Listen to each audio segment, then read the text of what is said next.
Hello everyone, welcome back to my channel Bow and Arrow Tarot. Today we're going to get right into the weekly reading for the sign of Capricorn. This is going to be for today, December 8th through to the 14th. But before we do that, let me just remind you all that I'm giving away the Spirit Animal Oracle deck from Colette Baron Reed, this beautiful deck. And you can go to the 2020 Love Outlook readings to see me use this deck, or you can go to the unboxing video. All of those videos are linked in the top of the description. But we're going to get right into it. And all you have to do to be in the running to win that is be subscribed to my channel and just leave me a comment letting me know that you're interested in the deck. I just don't want to give it to anyone who's not actually going to use it. All right, guys? So let's get right into it, Capricorn. We're going to pull out your romance angel messages. And I did just do your 2020 Love Outlook. You might want to check that out. That'll be linked. Let's go ahead and see what the romance messages have to say. Angels, make the effort. All right, great love is worth taking the steps you're guided to take, and flirt. So extend your lighthearted energy and romantic feelings. Your feelings are real and worth exploring. So make the effort and flirt and romantic feelings. Very nice. All geared towards sort of harmonious relationships. It could very well be the beginning of something new this week. So let's go ahead and get out your animal spirits from the Wild Unknown Animal Spirit deck. This is my go-to animal spirit deck, which I really love to work with because it is so, like, you know, it's detailed and it really has, it's a deck you can work with for many, many years. The other deck is also like that, but it's a very different style. Nevertheless, it's a beautiful deck, 68 card deck. So animal spirits can indicate stages and paths in your life, Capricorn. They can indicate energies that are becoming available to you. Or they can represent characteristics or personality traits of people that you may or may not be dealing with. All right, so let us pull out the animal spirits for you this week that you may or may not be experiencing. And so just take what applies to you. We know this can't be for all of you. We have the snake, beautiful earth energy, talking about potentiality and creative expression. The phoenix, associated with the very first chakra, the root chakra, alchemical symbol for ether. And the cheetah. Wow, well, I love the cheetah. The cheetah is always breathtaking when it comes into one of the readings because of its nature. But let's go ahead and get right into your animal spirits. So the snake comes into our lives at a time when, you know, energies are coming in or events are coming in to try to let us know that, you know, there's no more time to waste. Oh, never mind my cat. She gets a little bit wacky during the readings. Snake energy talks about our potential, right? What could our life look like when we maximize our potential, when we really sort of, manifest our potential, right? Manifest our maximum potential. What could life look like? What could we achieve? You know, what kind of creative endeavors could we undertake, or could we creative goals could we be working towards? And the snake energy is it's an earth energy, so we're talking about very practical steps coming in, very sort of events coming into your life that are in a very practical way kind of gearing you towards perhaps realizing it's time to get up and go. It's time to start working towards a purpose, a creative purpose. You have the potential, you have the talent. It's time to go ahead and activate it, initiate it. Now the phoenix is very similar in different ways. Though the phoenix, we're talking about an element ether, animal spirit. This is, of course, a mystical animal, the phoenix, right? A mythical animal. The ether animal spirits are either mystical objects or mythical animals, like the phoenix or the unicorn. So the phoenix is associated with the first chakra, which is the root chakra, which is all about life and death and rebirth. And the phoenix comes into our lives at a time when we really need to be ready to let go of suffering. It's time to really let go of the past. It's time to really allow yourself to be reborn into a completely different person, a new person. A person that has really sort of risen out of the ashes of the old you. It's not that the old you disappears, but it's that you resonate up, you know. And, you know, throughout your life, you know, there can be times when, you know, it's good to change. It's good to be, you know, allow yourself to mature, allow yourself to transform, allow yourself to become more of who you are, to perhaps explore other sides of yourself, even if it means a different lifestyle perhaps, or even a different way of behaving, a different way of acting, a different way of dressing, a different focus. Maybe you suddenly, you know, hang out in different social circles, a whole different type of look in life in terms of really following your path and following where you're naturally wanting to go. Not holding on to the old you when it's not really applies to who you are anymore. Now, the cheetah is a fire element animal, and I love this card because the cheetah is, first of all, it's associated with very strong, potent, forward-driving masculine energy. It's associated with all of the energy of the sun, solar power, literally. It's like the solar power, true solar power harnessed. The cheetah is someone whose purpose in life and determination is so strong that they remain fixed on their goals, and they achieve absolutely astounding achievements. They have absolutely astounding achievements under their belt. They achieve feats of really like amazing sort of like accomplishment. Right? It's like, you know, they may have opened up a business in a place where no one else could, or they may have done something in a career field that nobody was able to do. This is the person who perhaps was the youngest in a particular field when they achieved something, or, you know, achieved something the quickest than anybody else has, right? The cheetah is just like that person, you imagine. Someone who you see when they say they're going to put their mind to something, to doing something, no matter how sort of far-fetched it may seem or unattainable, you can rest and be for sure that somebody who's resonating with cheetah energy, not only are you going to feel their determination and sense of purpose kind of emanating off of you, but these are the type of individuals that once you get to know them and see them in action, it's very difficult to believe that they're going to fail at anything.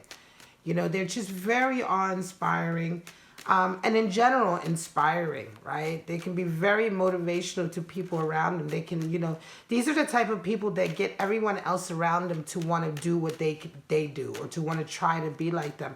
Of course, not everybody can be that. Not everybody can resonate with this energy. But the cheetah definitely, their energy is infectious. And when they're in the room, others want to be better and be more focused, and they suddenly become much more determined and sort of much more,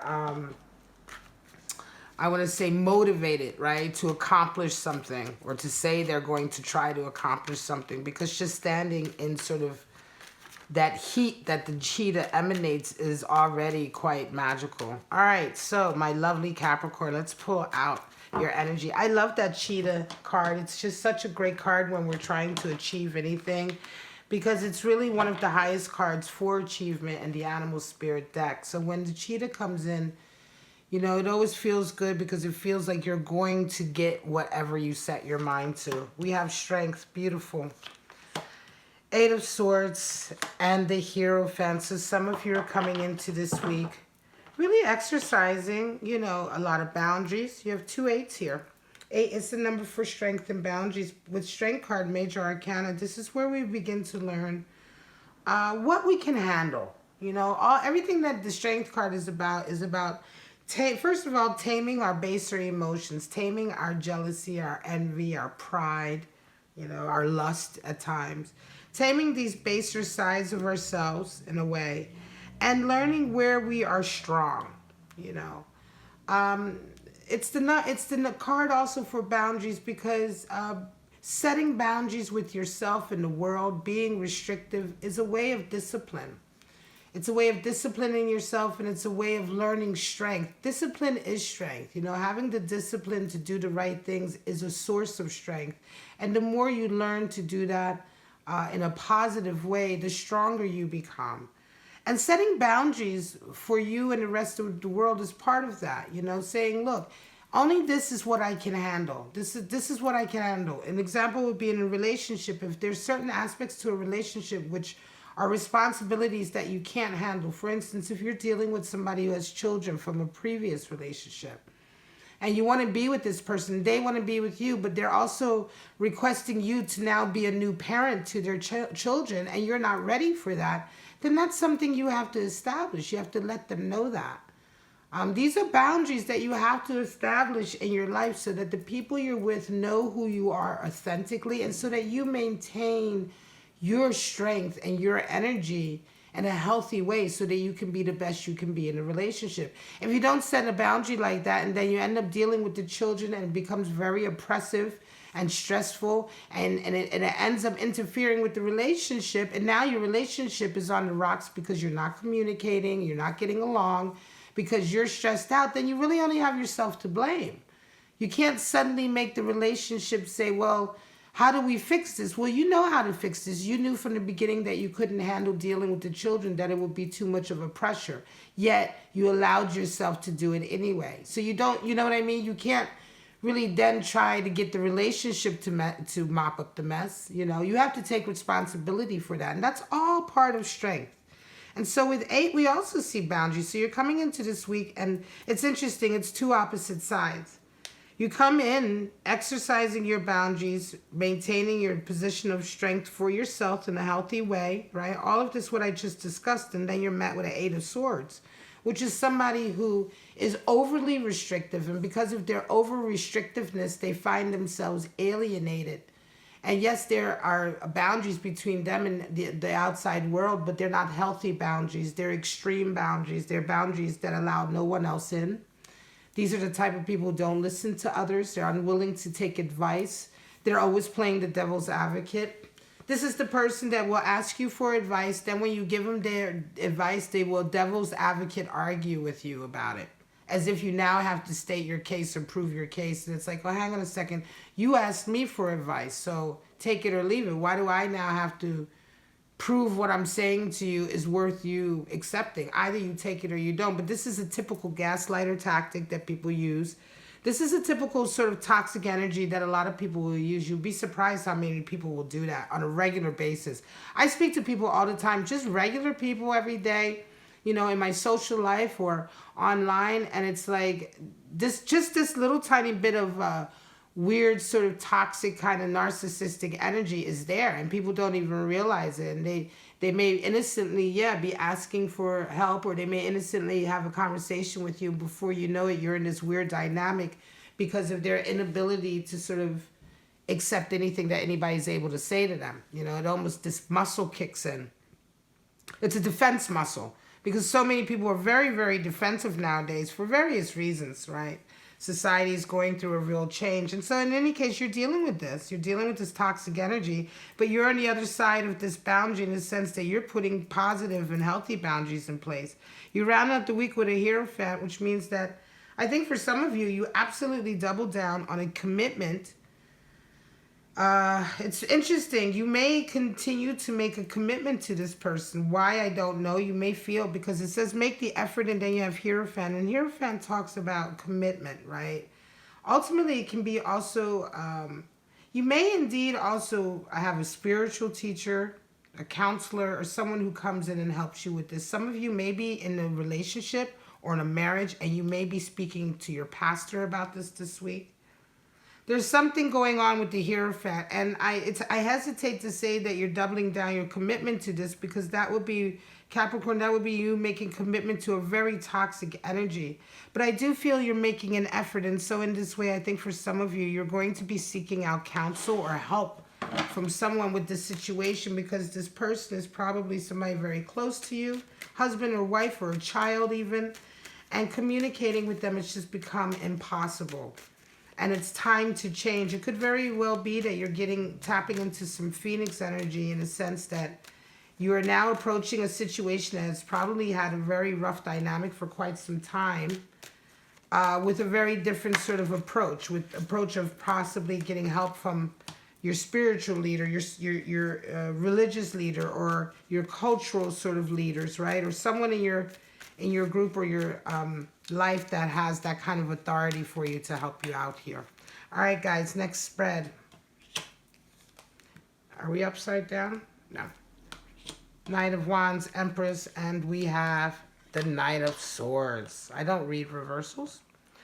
Knight of Wands. So, Knight of Wands coming into the week, you're absolutely feeling very much like you are feeling excited. You're ready to go. There's a particular endeavor or initiative that you have your eyes on that you're trying to accomplish. And this week you come in hard on it. This is going to be something that really requires a lot of your energy. It requires a lot of your enthusiasm and passion. You're really having to sort of think creatively about this. Knight of Wands brings that. It brings this energy of solving problems in a creative way, coming in to champion a passion or an idea or a project, right? Helping it move along, right? Bringing enthusiasm and support. And you're met with an Empress. Some of you may be falling for somebody this week because Knight of Wands and Empress energy is very compatible.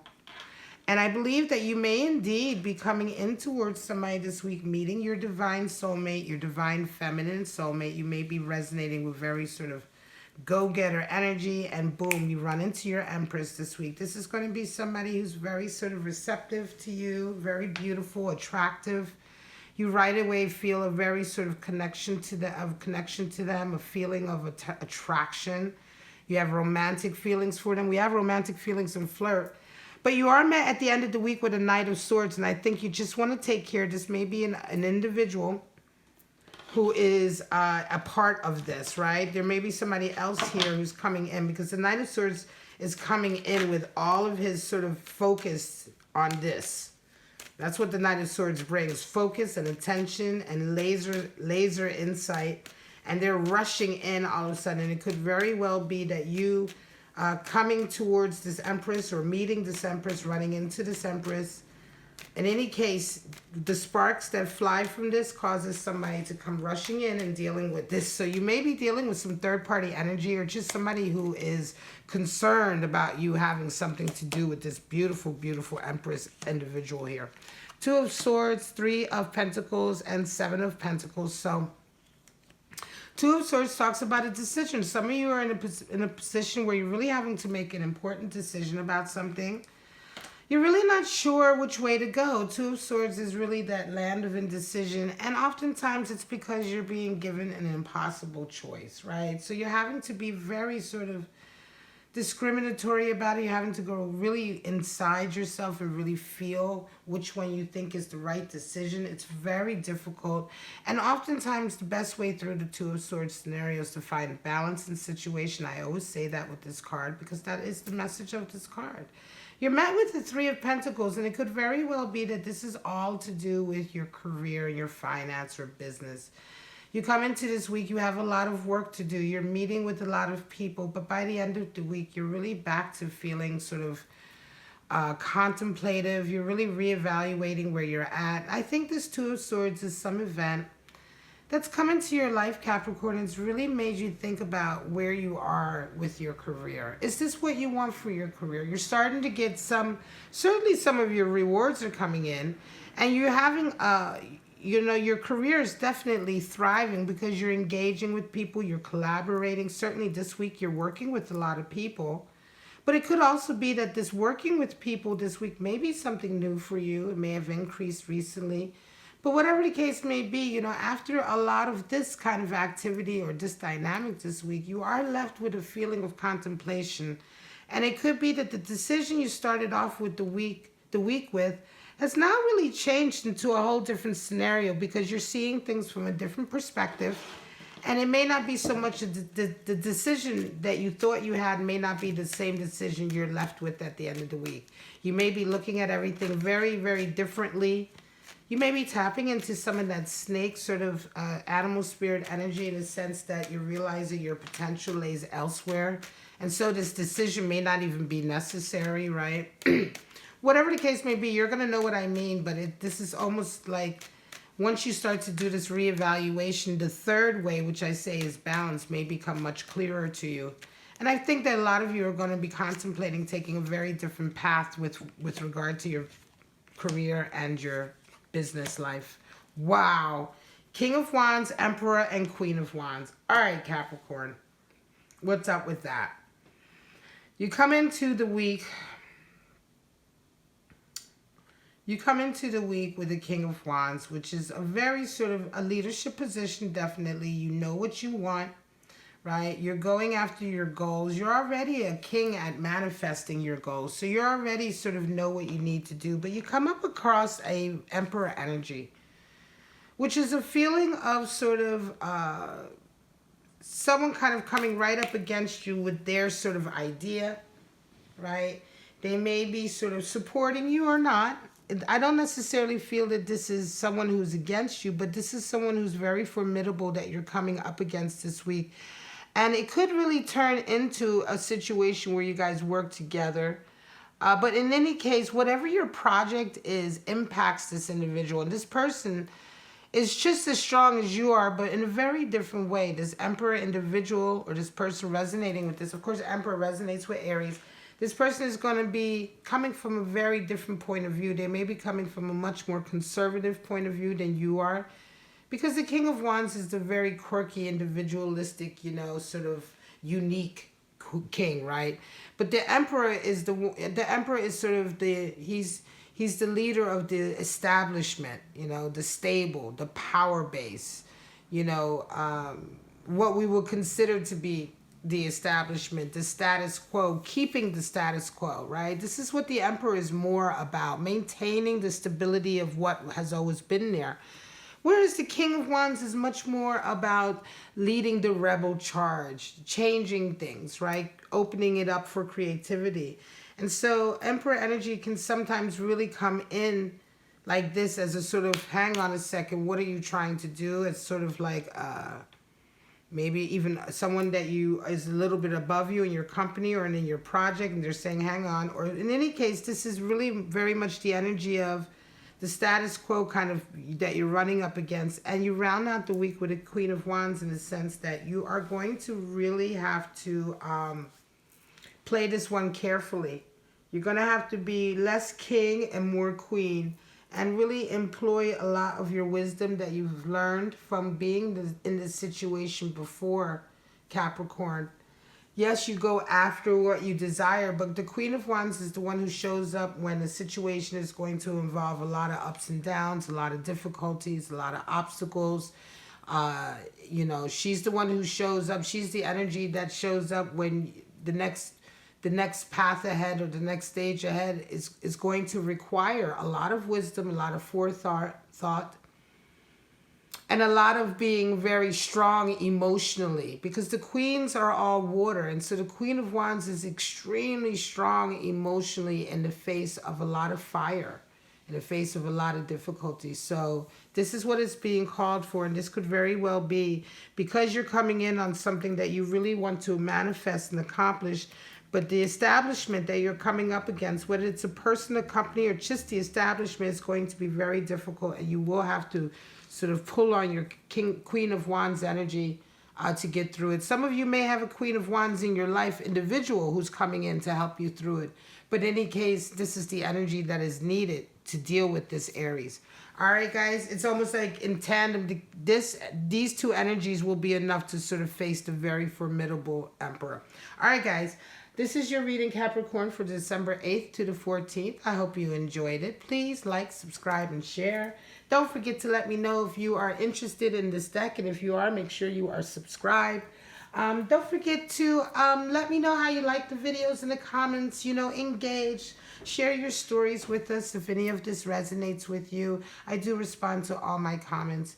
And don't forget to check out these links for private readings and tarot answers. Please do make sure to read the descriptions of the service or the reading that you are ordering or that you are booking with me, because some of them require you to provide me a little bit of background, especially tarot answers. I do require a question and background when you book that. All right, guys. But for right now, I love you so much, Capricorn. Have a wonderful week, and I'll see you next week. Bye-bye now.